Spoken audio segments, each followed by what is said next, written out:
Hi, I'm Donna Jordan from Jordan Fabrics. Today I'm going to show you a really cute pattern. It's called Frog Patch and it makes the most wonderful frog. So I've already made one of them. This is Patchwork and it's K facet prints and it's filled with something called poly pellets and they feel really good.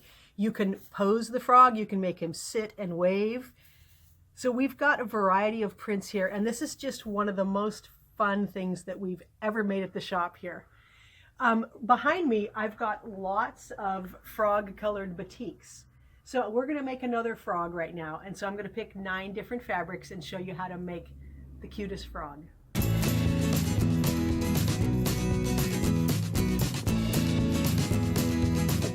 I've got the fabrics picked out.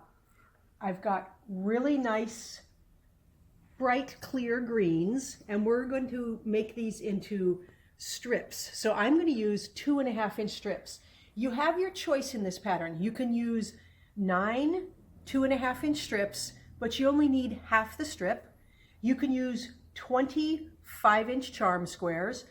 You don't even have to make it patchwork. You could just use a fat quarter. So you basically need a fat quarter's worth of patchwork. You can use it from your scraps. So the nice thing is you can make one of these frogs to match a quilt that you're making. The only other items we need are these poly pellets. These are really nice to stuff things with because it helps you be able to pose the animal. So if this was all filled with polyester batting, I couldn't make him sit up and I couldn't pose him very well. It also feels really good to squish him around. You need to put some eyes on. Now you've got choices there. These eyes are the screw-on type, which is more secure. Mine are just some little buttons that I've got on the frog here, and I just stitched those on. If you're giving this to a very small child, you might consider painting the eyes on so there's no danger of the eyes coming off and causing a choking hazard. Here's the pattern pieces that came with the pattern. We've got the top of the frog, which will be patchwork, and then we are going to put this on the fold and cut out the bottom of the frog. It's shaped a little bit different so that the top of the frog has a little bit of dimension. So I'm going to go ahead and cut my strips up and get started sewing.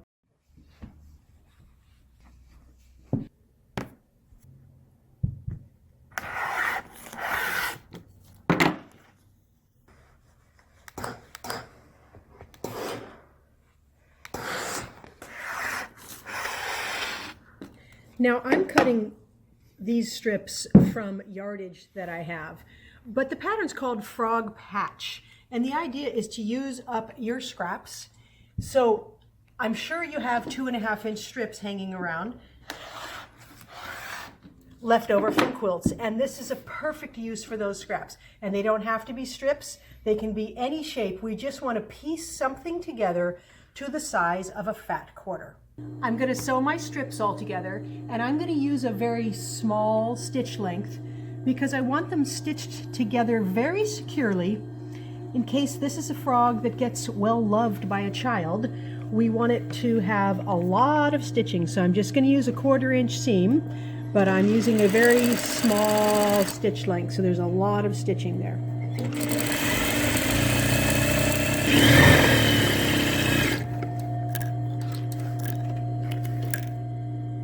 I'm going to finger press this seam to one side.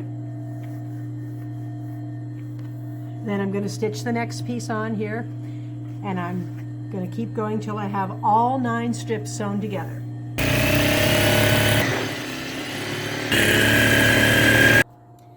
Here's all the strips sewn together, and I have all of my seam allowances facing up.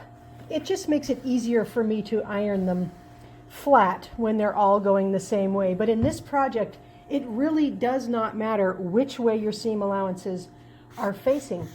You just want it nice and flat. So I'm going to steam press it.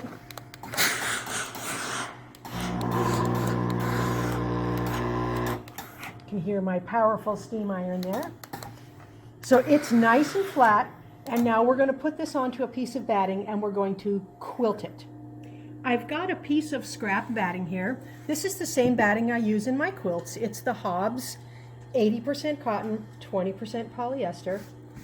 And I'm just going to set this on here and put a couple of pins in it Now if you want to get fancy, you can put this onto your quilting machine and you could quilt through all these layers.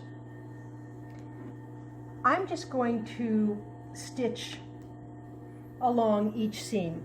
So the idea is to get all the layers together and so they don't move at all. This will give the finished animal a little more strength and body. So I'm going to quilt it on top of the seam, not in the ditch. I'm going to do right on top of the seam.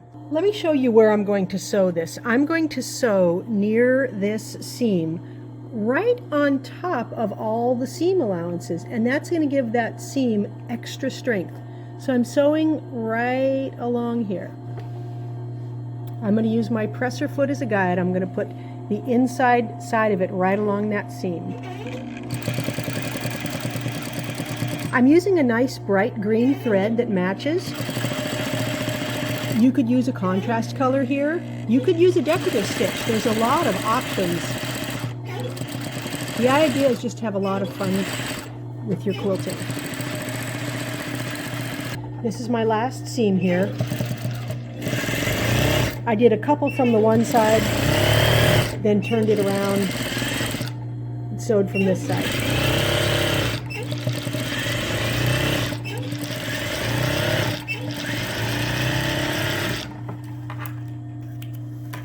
Now let's steam press it really, really flat.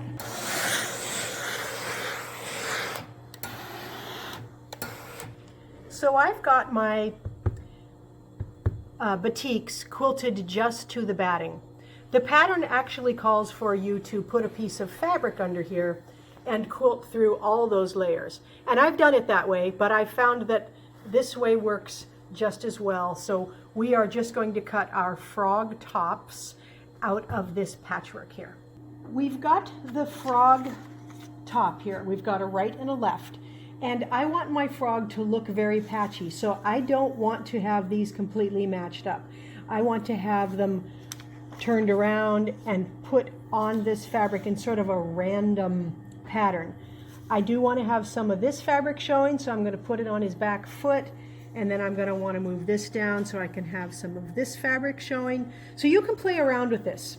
You can put them both facing the same way, you can turn them, but you want to have a nice scrappy look when you're done with the frog.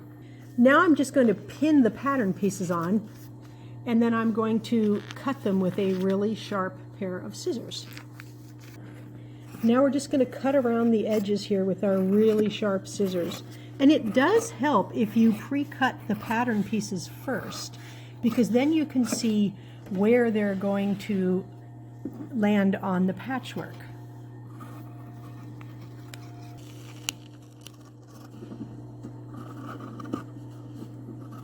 Now I don't want you to worry too much if you are cutting this exactly perfectly along the edges, because after we sew the frog front to back, we are going to use pinking shears along these edges. So if you don't get it perfectly curved right now, it's not going to show in the end. Because these tight curves are tough. Those pieces are all cut. Now we just have to cut the bottom of the frog. So I'm going to take my fat quarter here, fold it a little bit, and we're going to put this on the fold and pin it, and then cut around this piece.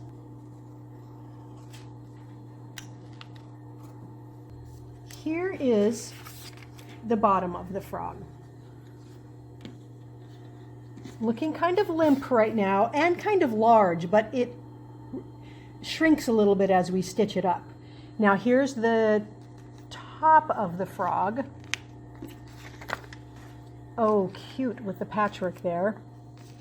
So we are going to sew this center seam here on the frog. It's a little bit curved, but it's pretty easy to sew. So we're just going to sew right along that curve, and I didn't have to clip it at all, but if you find it doesn't lay flat, you can clip your seam a little bit. Just be careful you don't clip through your stitching. So we're just going to stitch right here. Use a 1/4 inch seam and do back tack at the beginning and the end. so it won't start to become undone there.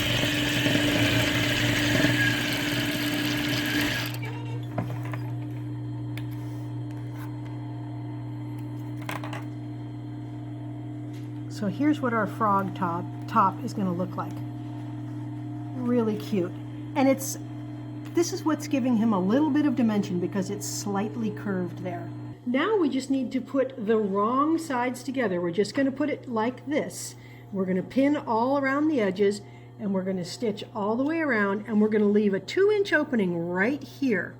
So they fit pretty easily together. So we're just going to pin all around the edges. We're going to match the center there.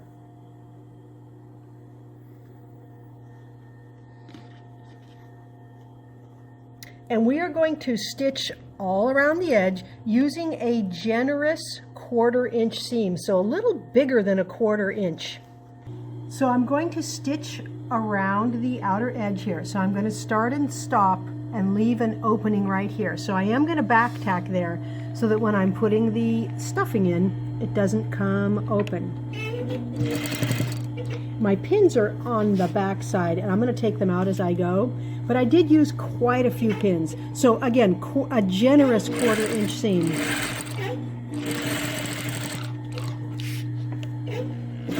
You may have to hand feed a little bit around those tight curves. And just remember, take those pins out from the back side before you get to them. Here's our frog all ready to be stuffed up. The best way to do this, I've found, is to pour your poly pellets into, I use a paper cup that I've pointed a little bit there. And then here's the opening. And it's a good idea if you put this in a box or a bin or something, because even though we aim carefully, some of those pellets might escape. And this way they won't roll all over your house. Once you get going, you can head them straight in without spilling any, but there's kind of a knack to it. There we go. It takes a surprising amount of these poly pellets. I really thought I had way too many with the 32-ounce bag, but I used up almost the whole bag in the frog. If you want a limper frog, if you want to be able to pose him a little more, then don't fill it too full. Even if you stuff your frog really full, you'll still be able to pose him and make him sit. I just had no idea how fun these poly beads were. Once you get the frog partway filled, be sure to hold the opening, but you can start getting those pellets into his feet. And they fall in there real easy. It's real fun. Then we'll keep filling. The frog is all filled now. You don't want to stuff it too full with the poly pellets because then you can't pose the frog. So you need a little bit of looseness so that you can make him sit. You can lean him up against stuff. You can even fill it much less full than this if you want it more floppy. So it's just a matter of preference. I've got the opening pinned closed here, so that's all we have to do now is stitch that up. So I'm going to try to get those pellets away from this area so I've got enough looseness to stitch it up.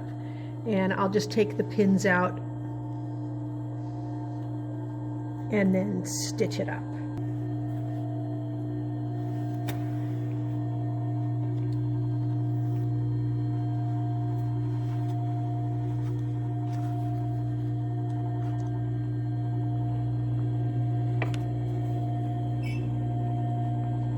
See him losing a few pellets there, and that's okay because he's pretty full, but I'm just going to push these out of the way. Be sure to back tack and go over your previous stitching, so once he's stitched up we won't lose any more pellets.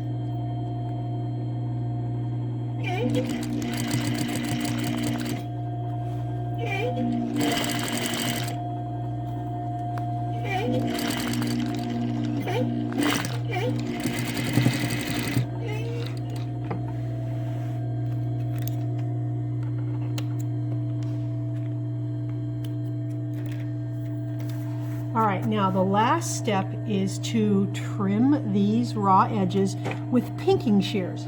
So the pinking shears give a nice jagged edge here. And you can actually do this step before the frog is filled if you like. You can do it either way. And it's optional. I just think it makes a really nice looking edge there. You can see the back right here didn't get trimmed all the way, so I'm going to give that a little extra snip. So I'm going to go all the way around the frog. We've got him all trimmed up now. Now it makes quite a mess when you trim this stuff off, and it tends to stick to the body. But if you get a microfiber cloth, you can clean the table and you can clean your frog off all at once, and it'll really pick up all this extra stuff. So he's stuffed pretty full, and I kind of like it that way. We can sit him up and he's nice and plump. Really, really fun. Now we've got to add a couple of eyes, so I'm going to hand stitch the eyes on, and then I will show you the finished frog. Here's the frog. So much fun. You can make him sit up. This is kind of a chubby frog, and you can lay him down so his green legs can flop around. Here is the original frog. Now this one is less full, and so you can make him really flop over on himself. You can put him on the back of a chair. They're really, really fun to play with. Now the whole crew here really wants to have one of these, and we're all adults. I haven't even shown them to the grandkids yet, so I can hardly wait.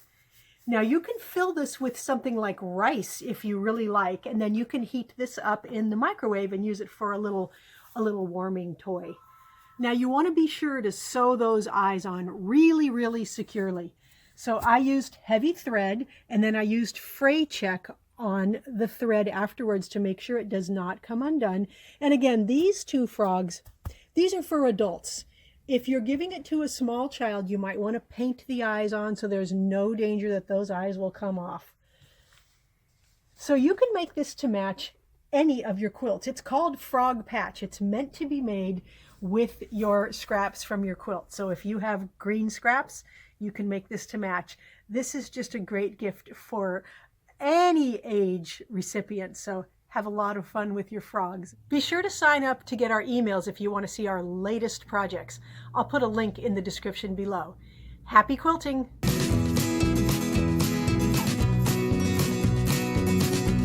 All right, go ahead. Have a lot of fun with it.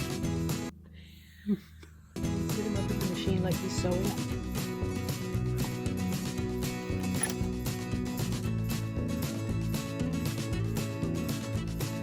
It's like he's holding his like shin.